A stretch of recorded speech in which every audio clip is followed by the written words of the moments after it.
It's only a game. Why you have to be mad? What is up, heroes of Dominion? My name is Charlie. This is Hero Wars Central, and in this video I want to talk a little bit about Eternal Summer Season 2 over on Hero Wars Dominion Era. That's up Hero Wars Facebook and web. I have a couple of things linked in the description box down below. First of all is a link to the Hero Wars Guide event bundle calculator, which discusses the value of all of the rewards. Colin did all the work, and I'm not going to go into too much detail about this. He has a whole video out. I've also linked that in the description box down below. And I also have a link to my website that's got a blog post, which has got things like the tasks and all of that that are involved in this event. I want to talk a little bit about my initial reactions. I spent a good amount of my live stream today ranting about the value and how it's perceived to be a lot lower than seasons past. The grand prize in this instance is an Iris health skin, and notable about all of these seasons is just about every single of the seasons that we've had so far, I've gone out of my way to say that the value, the price of the golden ticket, the value is there. Should you or shouldn't you buy it is a question that you have to answer for yourself, obviously. But is the value there? And we're going from things like a totem fragment or a gift of the Dominion or gift of the Sanctuary that's worth several 100,000 emeralds to a skin, which is 5,000 skin stones on face value, although limited time only. Obviously, how do you price that in? It's difficult.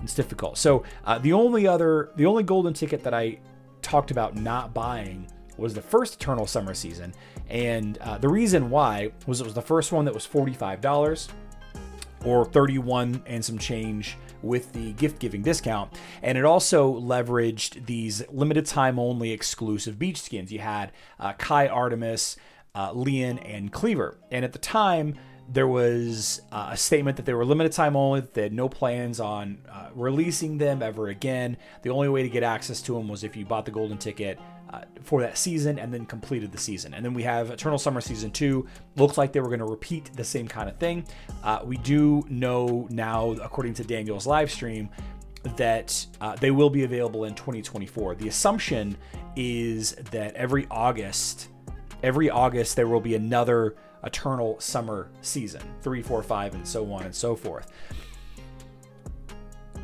That is a lot of assumptions, right? It's a lot of assumptions. And for what it's worth, the Season 1 beach skins, Kai, Leon, Artemis, and Cleaver, they will be available during Eternal Summer season as a purchasable bundle. What the value is, it's probably $15. You get the skin plus a couple of skin stones. Maybe it's $20. You get the skin and a couple more skin stones, but they're going to be buyable during Eternal Summer season. I think what's going to end up happening is we're going to have this annual kind of thing where the Eternal Summer beach skins are only available during the month of August. I think that's what's going to end up happening. And they're leveraging the limited time nature of these skins instead of higher tier value prices. Now, if you want to go check out this calculator here to look at all the resources that you get as a reward, the total amount of skin stones and pet potions and gold and emeralds and the various merchant coins, arena coins, and outland coins and grain arena coins and all of that, you're more than welcome to. I also have it available herowarscentral.com. It's this blog post right here on the main landing page, right? This is also like I said, it's linked in the description box down below. I've got a picture of all of the rewards here. You can kind of make the judgment for yourself on if the value is there or not. The point that I have been trying to convey since I watched the live stream earlier today is I don't like how they're leveraging these perceived lower quality value grand prize rewards to get people to spend $45 on this. According to Hero Wars Guide, if you buy it for $45, you get 57,420 emeralds during a × 4 emerald sale. But according to his little chart here, it's worth 199,769 emeralds, which is a huge jump in value for what you could be spending, right? But the problem is not everybody has the same value on these items, like Titan XP potions, gold. You know, some of these materials are less valuable to some people. Like, you know, 1,000 arena coins. Like, what is that worth to you? Just a lot of stuff that you can get just about anywhere else. So what one of the people in my live stream today made the comment that, you know, $45 gets you 200,000 plus emeralds worth of stuff in other seasons, but in this season you're gonna get about $45 realistically worth of stuff that's actually valuable. And even then, it's only valuable if, you know, if you need the Iris, Satori, or Rufus skins. And if you don't need those 3 skins, then the value just plummets.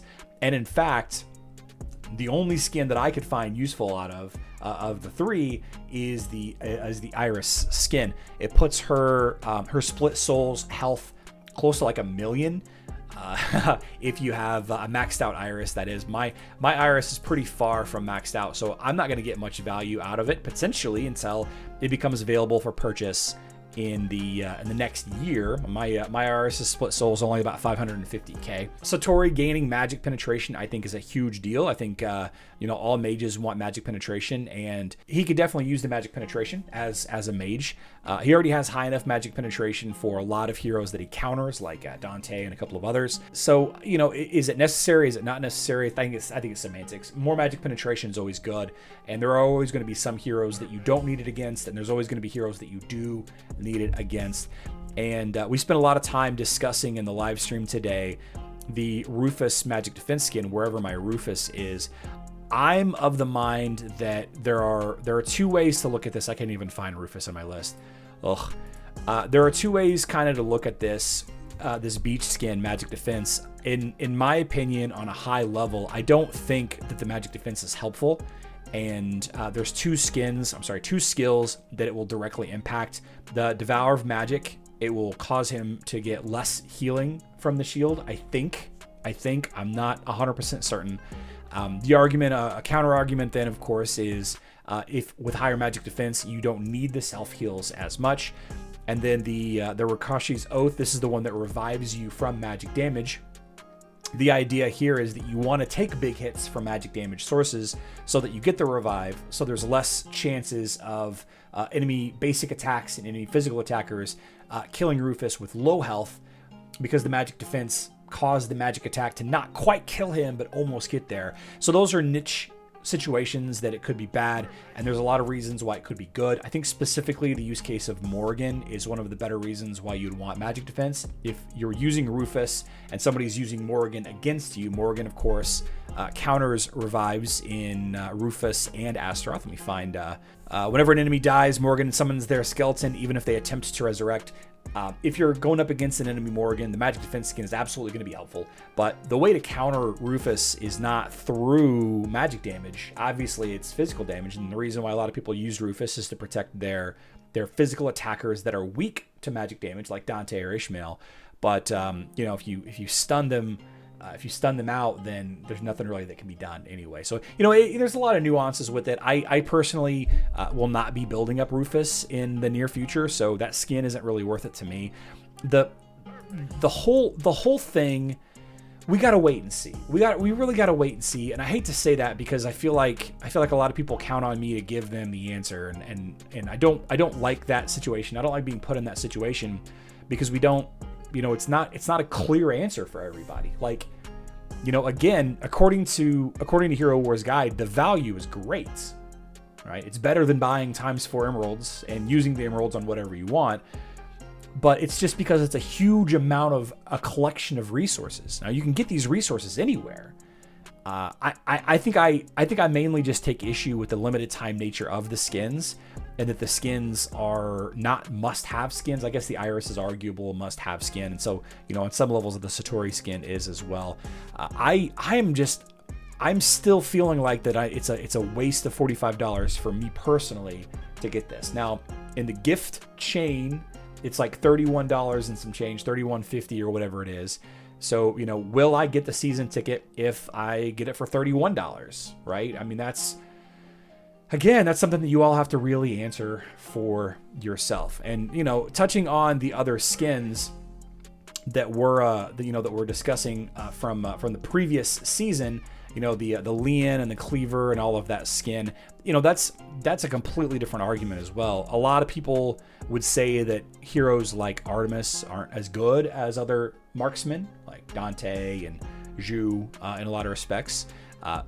Lian, or what I like to call her waifu, isn't used by a ton of people, although I think that she's incredibly underrated, and I think a lot of people should use her. I don't even know where she is. Here you go. I think that a lot of people should use her. Cleaver, I think that the Cleaver skin is pretty good, right? It's not only does it look, it looks cool, but getting that bonus physical attack, making him more of an offensive tank, right? Giving him more of a use case than before. He already had a physical attack skin and the champion skin, but not a lot of people have access to that champion skin because they don't have Gold League trophies. And then almost nobody uses Kai. Like almost nobody uses Kai. Kai's really good with Kark, and he doesn't really put out enough damage on his own. Even with a little bit of pure damage and a magic attack artifact, you really need to have some kind of magic penetration damage dealer added along with them. Vampirism wastes a lot of his stat value. The self-heal I would like to see as extra damage and maybe a more utility skill. He just doesn't have much utility. Even maxed Kai with, the Ascension skills that he has, you just don't see him that often, right? You see him with Kark occasionally, but you just don't see him. So I don't know. I don't know how I feel about it. I'm in a very different situation than a lot of you are. Since this is my business, I can buy it and it will be a tax write-off, right? So I can actually make use of it beyond the items that I get from it. I would suggest that the average player take a hard look at the Iris, Rufus, and Satori skin and find out if it's the need for you. The fact that the total resources you get if you complete it add up to more than a certain number, that's all well and good.